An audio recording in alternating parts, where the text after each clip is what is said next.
Hello friends, नमस्कार, good morning. तो जैसा कि आपको पता है कि यहाँ पे मैं डेली करंट अफेयर की वीडियो लाता हूँ, वो भी मैप के साथ। जो भी इंपॉर्टेंट लोकेशन होती है मैं उसको मैप के साथ यहाँ पे दिखाता हूँ। तो आज करंट अफेयर शुरू करेंगे 24 अगस्त का, और आज देखेंगे आज का मतलब जो भी इंपॉर्टेंट करंट है उसको यहाँ पे देखेंगे। और मैं डेली करंट अफेयर 5 बजे सुबह अपलोड कर देता हूँ, उसको आप देख सकते हैं, चेक कर सकते हैं। ठीक है। तो आज तो जैसे कि आज तो मान लीजिए दूसरा दिन हो गया, लेकिन आज तो 24 तारीख हो गई, लेकिन 23 तारीख को शाम को लगभग 6 बजे करीब विश्व में एक इतिहास रचा गया, और उसे चंद्रयान 3 के नाम से जाना जाएगा। विश्व में इस इतिहास को चंद्रयान 3 के नाम से जाना जाएगा। आप सभी को पता होगा कि चंद्रयान 3 अभी सॉफ्ट लैंडिंग कर चुका है 23 अगस्त को। ठीक है, 23 अगस्त को सॉफ्ट लैंडिंग कर चुका है चंद्रयान 3। कहाँ पे?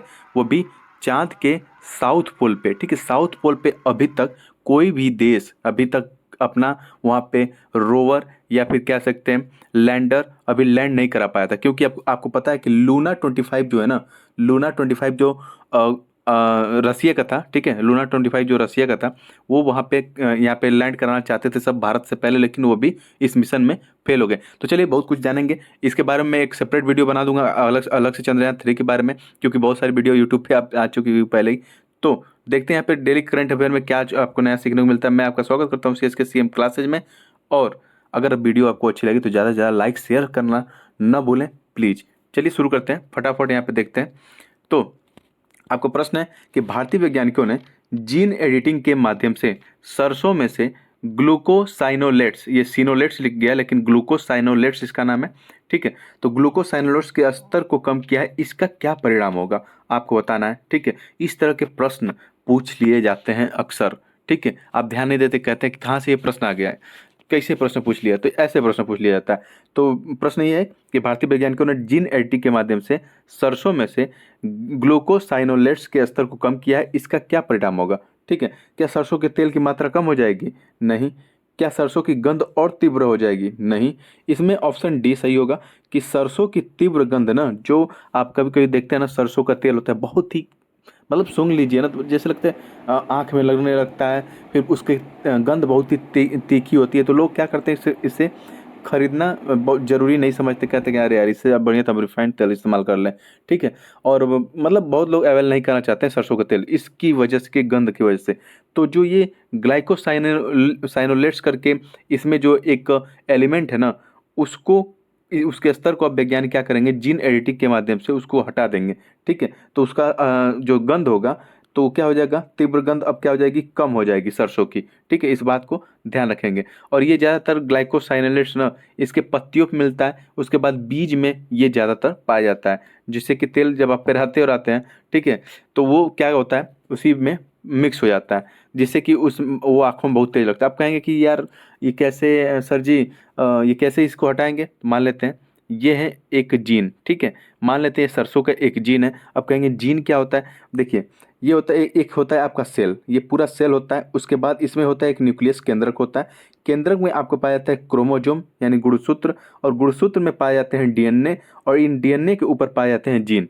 ठीक है, जीन पाए जाते हैं, और जीन में ही किसी भी व्यक्ति की सारी सारी क्वालिटी होती है। जैसे कि आप अपने पिता के शक्ल के ऊपर पड़े होंगे या फिर मम्मी की शक्ल के ऊपर पड़े होंगे, तो ये भी निर्धारित करता है जीन। ठीक है, तो एक जीन में वो सब सारी इंफॉर्मेशन अवेलेबल होती हैं। तो मान लीजिए ये सरसों वाला जीन है, और इस जीन में ना ये अवेलेबल है कि ये सरसों क्या होगा, कड़वा होगा। ठीक है, ये सरसों क्या होगा, कड़वा होगा। ये इसको आप सूंघेंगे तो बहुत तेज इसकी गंध लगेगी, इसकी गंध आपके आंखों तक जाएगी, जो आंखों को जलाएगी। तो ये वो वाला जीन है। ठीक है, तो इसको क्या करेंगे, एक एडिटिंग कैंची है। ठीक है, एक कह सकते हैं बायोलॉजिकल कैंची है। इसे क्या करते हैं, इसे कहते हैं क्रिस्पर। ठीक है, इस बायोलॉजिकल जो कैंची है इसे हम कहते हैं क्रिस्पर-Cas9। ठीक है, क्रिस्पर-Cas9। इस क्रिस्पर-Cas9 की मदद लेके इस वाले, ठीक है, इस वाले जीन को हम क्या करेंगे, काट के अलग कर देंगे, और इससे बढ़िया बेस्ट क्वालिटी का जीन लगाएंगे जो गंध को कंट्रोल कर सके। तो यहाँ पे फिर से नया जीन यहाँ पे लगा देंगे। इसी कहते हैं जीन एडिटिंग। तो जीन एडिटिंग के माध्यम से क्या किया जाएगा, यहाँ पे जो ग्लूकोसाइनोलेट्स हैं उसके स्तर को यहाँ पे कम कर दिया जाएगा। तो ध्यान रखेंगे, इस टेक्निक का नाम है क्रिस्पर-Cas9। ओके, आगे चलें। तो अब कहेंगे कि ये चलिए जीन एडिटिंग, इसके लिए तो बहुत बड़ा कोर्स करना होगा, सीखना पड़ता होगा। बिल्कुल सीखना पड़ता है, जीन एडिटिंग मजाक काम थोड़े है।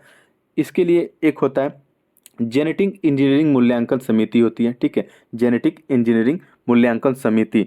तो अगर आपसे पूछा जाए कि जेनेटिक इंजीनियरिंग मूल्यांकन समिति निम्नलिखित में से किसके अंतर्गत काम करती है, तो इसका सही जवाब है ऑप्शन डी, पर्यावरण और वन जलवायु परिवर्तन मंत्रालय के अंतर्गत काम करती है जेनेटिक इंजीनियरिंग मूल्यांकन समिति। ज़्यादातर लोग ऑप्शन सी को यहाँ पे सही बताएंगे, लेकिन नहीं, इसका सही ऑप्शन है ऑप्शन डी, यहाँ पे ध्यान देंगे, ठीक है। आगे चलें। तो हाल ही में किस देश के भौतिक वैज्ञानिकों ने दानव कण यानी कि जिसे हम डेमोन पार्टिकल कहते हैं उसकी खोज कर दी है। अब ये दानव कण दान सर डेमन पार्टिकल नाम दे दिया, दानव कण नाम दे दिया, इसका क्या मतलब हुआ? दानव कण यानी कि दानव जो होते हैं ना, यानी कि जो डेमोन होते हैं वो मायावी होते हैं। मायावी होते हैं मतलब वो कब आपको दिख जाएंगे पता नहीं, कब वो गायब हो जाएंगे पता नहीं। वैसे ही ये पार्टिकल है, एक ऐसा पार्टिकल खोजा गया है जो कब गायब हो जाता है कब दिख जाता है इसका पता नहीं चलता है, ठीक है। इसमें कहा जा रहा है कि इसका द्रव्यमान ही नहीं है, इसके पास द्रव्यमान ही नहीं है, इसके ऊपर कोई भी लाइट या टेम्परेचर जो तापमान होता है उसका कोई प्रभाव नहीं पड़ता है, ठीक है। तो इसे हम कहते हैं दानव कण। और अभी हाल ही में किस देश के भौतिक वैज्ञानिकों ने इसकी खोज की है, तो इसका सही जवाब है ऑप्शन डी, अमेरिका के भौतिक वैज्ञानिकों ने इसकी खोज की है। और ये सुपर कंडक्टर में अहम रोल अदा करने वाला है। अगर इसकी पुष्टि सही से हो गई तो ये जो कंडक्टर बनाए जाते हैं ना, अवरोध रहित सुपर कंडक्टर जो बनाए जा रहे हैं उसमें ये बहुत ही बड़ा रोल अदा करने वाला है डेमोन पार्टिकल, जिसे अमेरिका के वैज्ञानिकों ने खोजा है। अब हाल ही में किस देश की सरकार ने जंगल में आग लगने के कारण ब्रिटिश कोलंबिया क्षेत्र में आपातकाल की घोषणा की है, ठीक है। तो ये आपके ऑप्शन है और इसका सही जवाब है ऑप्शन डी, कनाडा की सरकार ने। कनाडा के जंगलों में आपको पता है कि आग लग गई थी। तो ये देखिए अपना सुंदर भारत और ये पूरा विश्व का मैप है, ये है उत्तरी अमेरिका महाद्वीप और इसके नॉर्थ में दिखेगा कनाडा, ठीक है। तो इसका जो ब्रिटिश कोलंबिया पार्ट है ना, वहाँ पे आग लग गई थी। उसके ये वाला देखिए, ये ब्रिटिश कोलंबिया पार्ट है, यहाँ पे आग लगी थी। इसके बाद ये आग जहाँ जहाँ जंगल था इसका बहुत ही हैवी लॉस किया था कनाडा को, ठीक है, बहुत ही हैवी लॉस किया था कनाडा को। तो अभी कनाडा ने क्या किया है, इस पार्ट में आपातकाल की घोषणा कर दी है कि यहाँ पे भाई हम आग कंट्रोल नहीं कर पा रहे हैं, बहुत दिक्कत हो रही है, ठीक है, इसकी वजह से प्रदूषण बहुत हो रहा है। तो यहाँ पे आपातकाल की घोषणा कर दी गई। और आपातकाल में पता है, ये आपातकाल में सरकार क्या करती है, लोगों के अधिकार को छीन लेती है, ठीक है। तो इस बात को ध्यान रखेंगे कि आग लगने की वजह से किस देश ने अपने ब्रिटिश कोलंबिया क्षेत्र में आपातकाल घोषणा की है, तो कनाडा ने ऐसा किया है। और कनाडा के लोकेशन में यहाँ पे दिखा दिया, ये यूएसए के नॉर्थ में यहाँ पे आपको देखने को मिल जाएगा, जिसकी राजधानी है ओटावा। और यहाँ पे दिखेगा कनाडा के बगल में हडसन की खाड़ी, इसके नॉर्थ में जाएंगे तो आर्कटिक ओशन दिखेगा, इधर दिखेगा बैफिन की खाड़ी, और इधर दिखेगा अलास्का जो ये अमेरिका का पार्ट है, और यहाँ दिखेगा आपको गल्फ ऑफ अलास्का, ठीक है। और यहाँ से इसकी ठंडी जलधारा निकलती है जिसे हम लेब्राडोर की जलधारा कहते हैं, और यहीं पे है लेब्राडोर सी। आगे चलें अगले प्रश्न की तरफ। तो अगला प्रश्न है कि हरिकेन हिलेरी अभी हाल ही में किस महासागर में देखने को मिला? हरिकेन हिलेरी बहुत ही तूफान जो होते हैं ना, बहुत ही खतरनाक होते हैं। और ये हरिकेन अब इसका नाम क्यों रखा गया ये भी मैं बता देता हूँ। देखिए, इस वाले पार्ट में अक्सर जो तूफान आता है, समुद्री तूफान आता है, उसे हम कहते हैं साइक्लोन, ठीक है। इस वाले पार्ट में जो आता है उसे हम कहते हैं टाइफून, ठीक है। जैसे कि चाइना वाले ये चाइना सी है, इधर आ गया तो इसे हम बोलेंगे टाइफून। अगर ये अटलांटिक ओशन, इधर प्रशांत महासागर, इनके बीच अगर आता है तो इसे बोलते हैं हरिकेन। तो आया है यहाँ पे प्रशांत महासागर में हरिकेन, ठीक है, हरिकेन आया है। और उसका नाम क्या है? उसका नाम है हिलेरी। अभी हाल ही में हिलेरी जो हरिकेन है वो आया है प्रशांत महासागर में, जो कि अभी मैं आपको लोकेशन दिखा दिया। ये देखिए, ये है प्रशांत महासागर, ये अटलांटिक महासागर जिसका शेप एस आकार का है, ठीक है, एस आकार का है। और अटलांटिक महासागर को ही अंध महासागर भी कहते हैं। और यह हिंद महासागर यानी कि इंडियन ओशन, और इधर भी आपको दिखेगा प्रशांत महासागर, ओके। और इसके साउथ में अगर यहाँ देखेंगे ना, यहाँ पे अंटार्कटिका महासागर है, ओके। तो इस बात को भी थोड़ा सा ध्यान रखेंगे। तो आगे चलें अगले प्रश्न की तरफ। अगला प्रश्न है international young eco hero award से अभी हाल ही में कितने भारतीय युवाओं को सम्मानित किया गया? तो international young eco hero award से अभी हाल ही में 5 भारतीयों को सम्मानित किया गया। तो इस बात को थोड़ा सा ध्यान रखेंगे। आगे चलें। तो G20 व्यापार और निवेश कार्य समूह की बैठक का आयोजन कहाँ किया जा रहा है ये आपको बताना है। तो G20 व्यापार और निवेश कार्य समूह की बैठक का आयोजन देखेंगे तो ऑप्शन ए जयपुर में किया जा रहा है। और जयपुर कहाँ आपको देखने को मिलेगा? जयपुर देखने को मिलेगा राजस्थान में, ठीक है।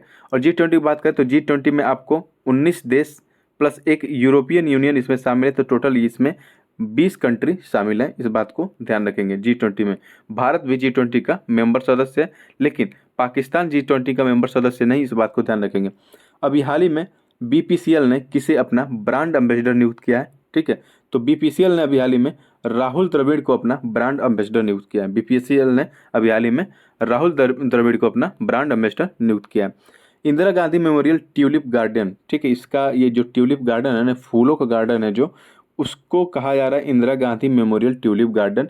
इसमें 15 लाख फूलों के साथ ही एशिया के सबसे बड़े गार्डन के रूप में वर्ल्ड बुक ऑफ रिकॉर्ड में ये शामिल हो गया है। अब ये पूछा जा रहा है कि ये किस राज्य में है Indira Gandhi memorial tulip garden, जिसे वर्ल्ड बुक ऑफ रिकॉर्ड्स में शामिल कर लिया गया। तो इसका सही जवाब है जम्मू कश्मीर। ये आपको जम्मू कश्मीर में देखने को मिलेगा। अगर ये देखें अपने सुंदर भारत की लोकेशन, उसके बाद यहाँ पे देखेंगे जम्मू कश्मीर की लोकेशन यहाँ पे, और यहाँ ये वाला पार्ट पूरा लद्दाख वाला पार्ट है, ठीक है। तो जम्मू कश्मीर में ये ट्यूलिप गार्डन आपको देखने को मिल जाएगा। आगे चलें, तो अगला प्रश्न है कि किस राज्य सरकार की ओर से 31 अगस्त को प्रो गोविंदा टूर्नामेंट का आयोजन किया जा रहा है, ठीक है। गोविंदा श्री कृष्ण भगवान कहते हैं, ठीक है। तो इसमें मटकी फोड़ने वाला ये जो खेल होता है वही इसमें आयोजित किया जाता है। तो प्रो गोविंदा टूर्नामेंट का आयोजन कहाँ किया जा रहा है, तो इसका सही जवाब है महाराष्ट्र। महाराष्ट्र में अभी हाल ही में महाराष्ट्र सरकार ने अभी हाल ही में प्रो गोविंदा टूर्नामेंट का आयोजन करने का निर्णय लिया है, ठीक है। तो ये है महाराष्ट्र की लोकेशन, यहाँ दे सकते हैं, जिसकी राजधानी है मुंबई। ओके, तो ये महाराष्ट्र की लोकेशन है। तो चलिए आगे चलते हैं। फिलहाल आज के करंट में इतना ही। वीडियो कैसे लगी आपको कमेंट बॉक्स में लिख के जरूर बताएं। आगे आने वाले वीडियो में और कुछ अच्छा करने की कोशिश करेंगे। तो थैंक यू, जय हिंद। मिलते हैं कल की वीडियो में। धन्यवाद।